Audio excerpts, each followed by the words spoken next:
Bom, nós já destacamos aqui que o Ministério da Saúde anunciou ontem as metas do Plano Nacional de Imunização para 2022, com uma previsão de uma dose de reforço para toda a população com mais de 18 anos, na verdade de 18 até 60 anos. E sobre esse assunto a gente conversa agora com a ex-coordenadora do PNI, a doutora Carla Domingues, mais uma vez gentilmente atendendo a Jovem Pan. Como vai, doutora? Obrigado.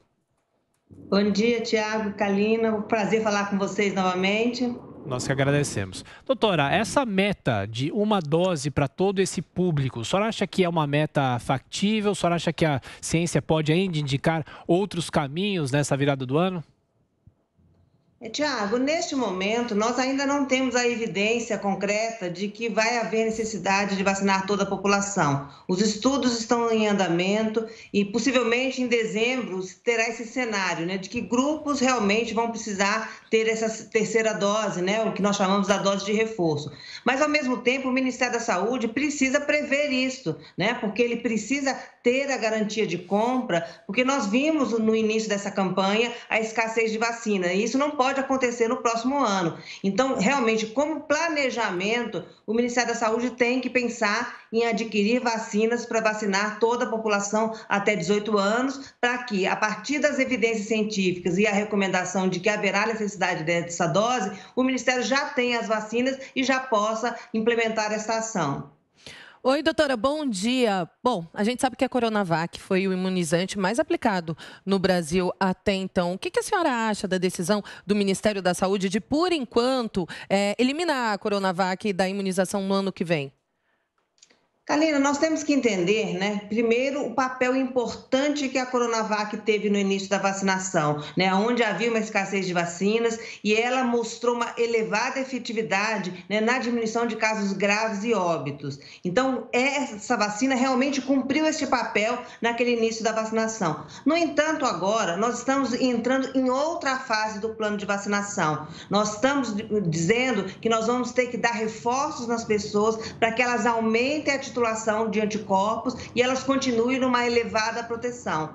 Então, nesse sentido, quais são as vacinas que os estudos mostram que tem essa melhor resposta? A vacina da Pfizer, a vacina da Janssen e a vacina da AstraZeneca. Então, nesse sentido, eu acredito que a decisão do Ministério da Saúde foi a correta, né? Porque nós temos que pensar qual é a vacina que vai responder melhor para essa dose de reforço, né? E lembrar também, né, que essa vacina, a Coronavac, ainda não há estudos para utilizar na população de adolescentes de 12 a 17 anos. A vacina da Pfizer já está em estudo para poder, possivelmente, até o final do ano, utilizar em crianças de 5 a 11 anos. Então, neste contexto, não vejo realmente sentido adquirir a vacina da Coronavac, a não ser que ela apresente estudos que demonstrem que ela vai poder ser usada nessa população jovem, né? Nós sabemos que vacinas inativadas respondem muito bem, são vacinas que têm uma menor diminuição de eventos adversos, né? Então, são vacinas muito seguras. Então, se ela provar para a Anvisa que vai poder ser aplicada na população jovem, aí eu acredito que seja, sim, um bom caminho o Ministério da Saúde adquirir essa vacina. Doutora, a senhora fala da população jovem. Nesse fim de semana está sendo divulgado um estudo em Londres que diz o seguinte, que a variante Delta causa mais sintomas em crianças, mas não agrava os casos. Isso mostra o quê? A senhora acha que em 2022 teremos mais informações sobre a necessidade de vacinar esse público? Olha, eu acho que apesar dela não causar doenças graves, mas ela causa doença, né? E quando a gente olha os números, eles são muito pequenos na população adolescente, né? Nós tivemos 2.000 óbitos nessa população. Quando você olha em torno de 600 mil na população adulta, nós podemos dizer, nossa, é muito pouco o número de casos. Será que vale a pena vacinar essa população? Mas quando nós olhamos o calendário de vacinação infantil, não teve nenhuma doença deste calendário que nós vacinamos 15 doenças, tem 15 vacinas para proteger contra 19 doenças, nenhuma dessas vacinas teve a proteção para 2.000 casos. Então, sim, eu acho que nós devemos incluir a vacinação na população de 12 a 17 anos, como já está recomendado, mas também quando houver a evidência e a autorização das agências regulatórias de que nós podemos vacinar crianças de 5 a 11 anos, também devemos incluí-las no calendário nacional de vacinação, como estamos fazendo hoje com a população adulta. Doutora, e sobre a intercambiabilidade de vacinas, né? Quem tomou, por exemplo, primeiro a AstraZeneca e pela falta da AstraZeneca tomar a vacina da Pfizer, a gente vê que o Ministério da Saúde não tem emitido o certificado digital, que é o passaporte, né, da vacina, para pessoas que fizeram essa mistura de vacinas. Existe algum risco? Por que não tem emitido esse certificado? Kaline, eu acho que é uma ótima pergunta para que a gente possa esclarecer a população a importância dessa intercambiabilidade, né? Nós temos que pensar que as pessoas precisam ter 2 doses, porque é dessa forma que elas estarão protegidas. Todos os estudos feitos até esse momento provaram que você misturar as vacinas, você tem até uma resposta melhor na produção de anticorpos. Então, as pessoas também estão protegidas com esse esquema que nós chamamos de esquema heterólogo, né? Quando há essa mistura de vacinas. Essa questão do Ministério é uma questão burocrática, né, do sistema de informação ainda não ter essa capacidade de emitir o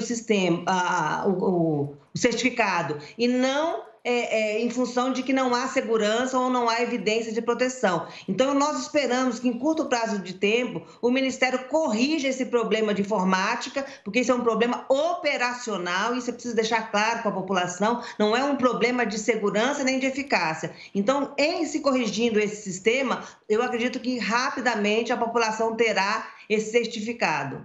Doutora, nessa semana tivemos divulgações importantes, vários estados divulgando informações sobre a ausência, felizmente, de mortes em cidades. Há semanas isso não acontecia em várias cidades. Enfim, aí talvez quem está nos ouvindo, nos assistindo, pergunte: até quando vou precisar usar as máscaras? Já estou imunizada com as 2 doses, até quando preciso usar as máscaras, pelo menos nos ambientes abertos? Aqui São Paulo e Rio de Janeiro começam essa discussão. A senhora acha que ainda é precipitado, é preciso esperar a virada do ano? De que forma as autoridades devem tratar isso? Tiago, eu acho que essa também é uma excelente pergunta, né? Nós temos que entender que enquanto nós não tivermos a população brasileira vacinada em torno de 80% a 90%, nós ainda devemos continuar mantendo o distanciamento social, o uso de máscaras, a lavação correta das mãos, o uso de álcool gel. Qualquer medida anterior a isso, a esse índice ser alcançado, eu avalio que seja precipitado. Nós vimos países como Inglaterra, né, os Estados Unidos, quando a população chegou na vacinação em 50%, abriu mão dessas medidas que nós chamamos de não farmacológicas. E o que a gente viu? Os Estados Unidos chegou a ter 100 casos de mortes registrados por dia e já estão com 2.000 casos apontando a elevação desse número de circulação do vírus. Então, nós não podemos abrir mão dessas medidas até que nós tenhamos efetivamente a população devidamente vacinada, porque aí a gente vai poder abrir mão dessas medidas. Qualquer medida que antecipe isso, sem ter a população devidamente vacinada, nós corremos o risco de ter uma elevação de número de casos e, infelizmente, de número de óbitos. Nós não podemos ter esse retrocesso nesse momento.